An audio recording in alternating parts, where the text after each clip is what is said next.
দ্বিতীয় প্রকারের ভিখারি। ভোটের আগে বাড়ি বাড়ি গিয়ে কাজের কথা কিছু বলতে পারবে না, আর ওরা জানে ওদেরকে দেখলে আপনি ভোটও দেবেন না, তাই কি করে, राम के नाम पे ভোট দে দে বাবা, রাম কে নাম पे ভোট দে দে। বিজেপির নেতারা, বিজেপির ছোকরাগুলো যেগুলো জয় শ্রীরাম বলে রাস্তায়, দেখুন রামের ভক্ত আমরাও। বিজেপি যখন জানে কাজ দিয়ে উত্তর দিতে পারবে না, তখনই ভগবানকে টেনে আনে। কিরকম দেখবেন, রাস্তায় দু রকমের ভিক্ষুক দেখা যায় যারা ভিক্ষা চান।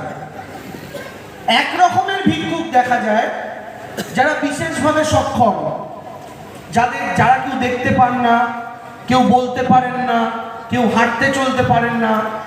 অনেকে আপনাদের কাছে আমাদের কাছে সহযোগিতা চায়, আমরা অনেকেই তাদেরকে সহযোগিতা করি, মনে করি তাদের পাশে দাঁড়ানো দরকার, কারণ তারা খেটে রোজগার করতে পারবেন না, তাদের শরীরের কোনো না কোনো একটা অঙ্গ বিকল।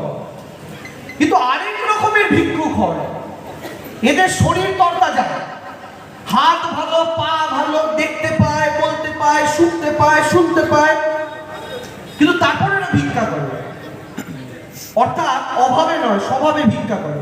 কিন্তু এরা জানে মানুষ এদের দেখলে তো ভিক্ষা দেবে না, তখন এরা কি করে, সবার কাছে গিয়ে হাতটা পেতে বলে, ভগবান কে নাম পে দো পয়সা দে দে বাবা। বুঝতে পারছেন? মানে কি, ভগবানের নাম টেনে আনলে যাকে আপনার দেওয়ার ইচ্ছাও নেই আপনি তাকে দিয়ে দেবেন, ভয় হোক ভক্তিতে হোক। বিজেপি হচ্ছে এই দ্বিতীয় প্রকারের ভিখারি।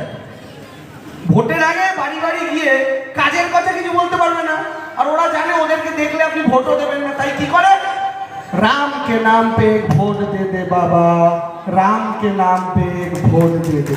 এটা হচ্ছে বিজেপির রাজনীতি, ভগবানকে টেনে আনে।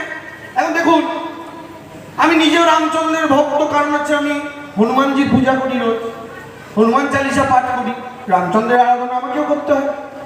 কিন্তু মুশকিল কোথায়, আমরা রামের নামে জয়ধ্বনি দিই মন্দিরে, ঘরের ঠাকুর ঘরে, পুজোয়, ধূপে, ধুনোয়, ফুলে, মালা। আর বিজেপির যে কয়েকটা চ্যাংরা নতুন বিজেপি হয়েছে, ওইগুলোর বাবা দেখবেন হার মারছিল সিপিএমে। যে কটা বিজেপিকে দেখতে পাবেন সব কটার বাবা সিপিএমে হার মারছিল। এখন সিপিএম থেকে তো আর তৃণমূলকে সরানো যাবে না, সিপিএম নিতে একটা বড় পান্তুয়া হয়ে গেছে, এখন জিরো। তখন কি হয়েছে, বাবা ছেলেদেরকে পাঠিয়ে বলে যে বিজেপি কর, যদি মমতাকে সরাতে পারিস। এই যে কটা জয় শ্রীরাম বলে, এগুলো দেখবেন একটা রূপ আমি বলে দিচ্ছি। একটা বাইকের ওপর চড়বে, এদের পাটা গোটানো থাকে এতটা অব্দি, মাথায় লাল নীল বেগুনি রঙের চুল,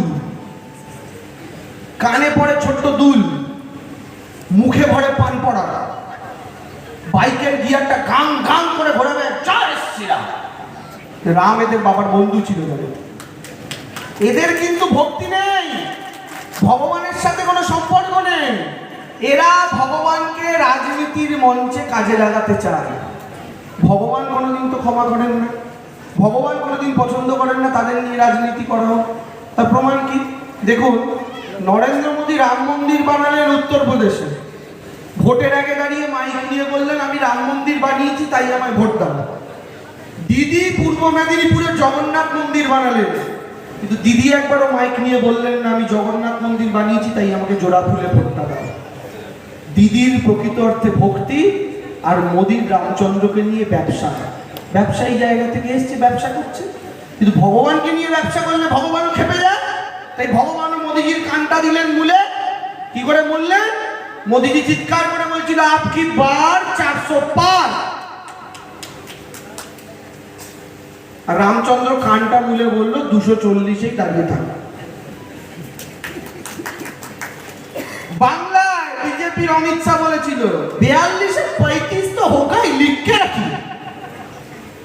রামচন্দ্র কানটা মুলে বলছে আগে যে 18টা ছিল ওটা বাঁচা। কি দেখা গেল, কমতে কমতে কমতে কমতে কমতে কমতে 18টা গিয়ে দাঁড়ালো 12-তে। যার পাওয়ার কথা 18 থেকে বেড়ে 35, সেটা কমে হয়ে গেল 12। তার মানে কি, ভগবানও বিজেপির সঙ্গে নেই। ভগবান কার সাথে আছে, তারই বাংলার মেয়েটার সাথে। কেন, কারণ রামচন্দ্র একজন রাজা ছিলেন, তিনি প্রজাদের ভালো চাইতেন। তাই আমরা বলি রঘুপতি রাঘব রাজা রাম পতিত পাবন সীতারাম। অর্থাৎ রাম একজন এমন রাজা ছিলেন রঘু মানে এই আপনি যদি রামায়ণের ইতিহাস পড়েন তাহলে রামচন্দ্রকে আমরা পুরুষোত্তম রামচন্দ্র রূপে যখন আরাধনা করি তার মূলত তো তার রাজার গুণ নিয়ে। আর রাজার গুণ মানে কি? সে প্রজার ভালো চাইবে।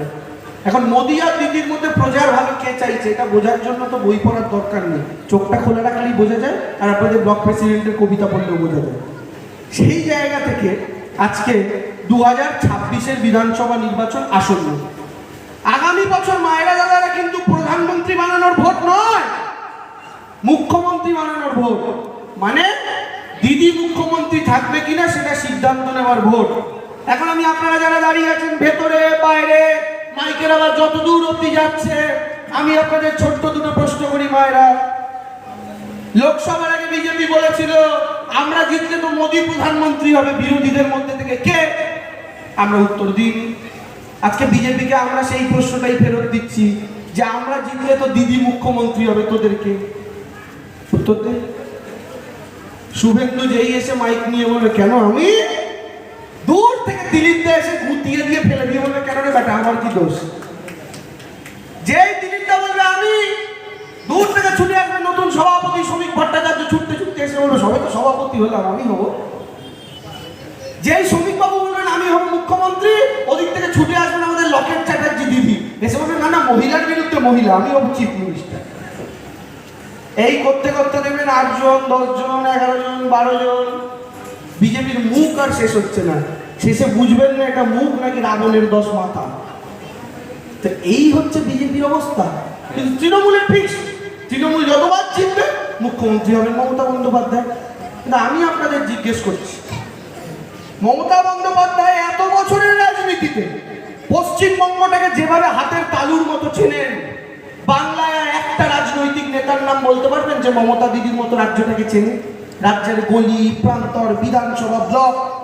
আজকে দিদি যখন পুরুলিয়া রাস্তা দিয়ে মিছিল করতে করতে যায়, রাস্তার ধারে চায়ের দোকানে বসে থাকা তার 1998 সালের কর্মীটাকে যদি দেখে চিনতে পারেন, ডেকে বলেন কিরে তুই কি করছিস এখানে, পার্টি করছিস না এখন? দিদি তার নামটা ধরে চিনতে পারে না। এটা হচ্ছেন মমতা বন্দ্যোপাধ্যায়।